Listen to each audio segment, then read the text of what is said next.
Love yourself.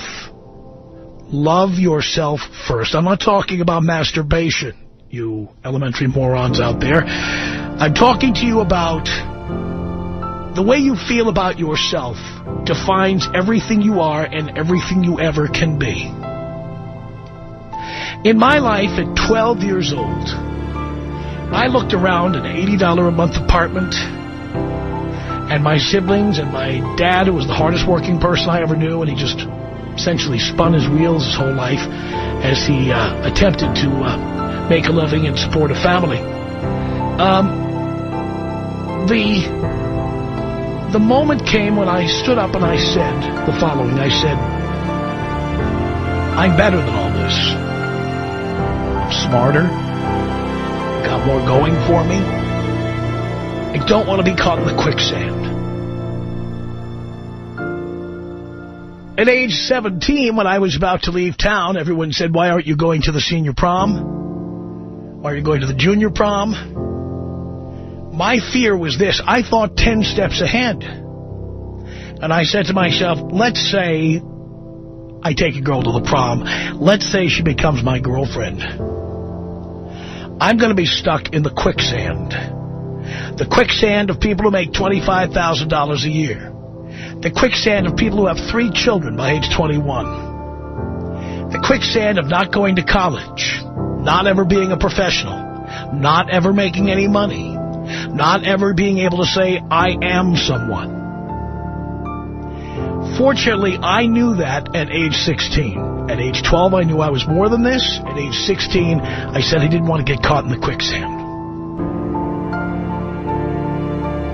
My whole life has been about trying to improve my lot in life because I knew that I was destined to be somebody great. The problem with so many of you guys who I've talked to over the years, and I've talked to so many of you, is that you start off life thinking, I have nothing, my family has nothing, I'm just, smoking weed and drinking, and I've got my girlfriend who'll have sex with me 10 times a day. Nothing more is ever going to come of this.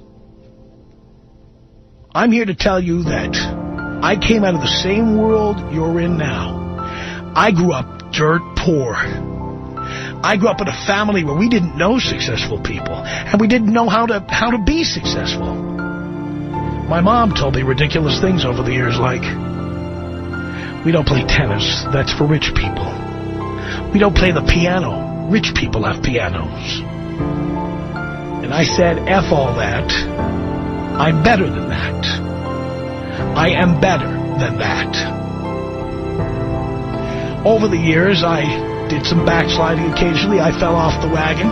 Sometimes I felt bad for myself. I felt lonely. I felt alone.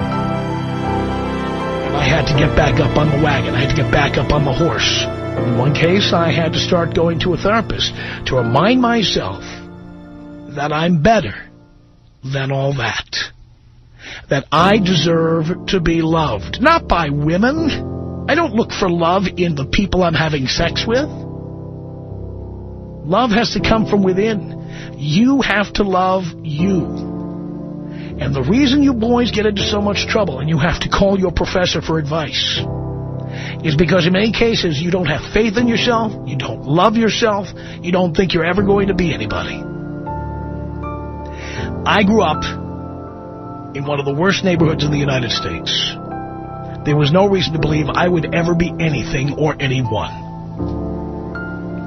Had I been like so many of you callers and just threw in the towel and said, F it, I'll just get a job down at the Exxon station and be done with it, I wouldn't be standing here talking to you now.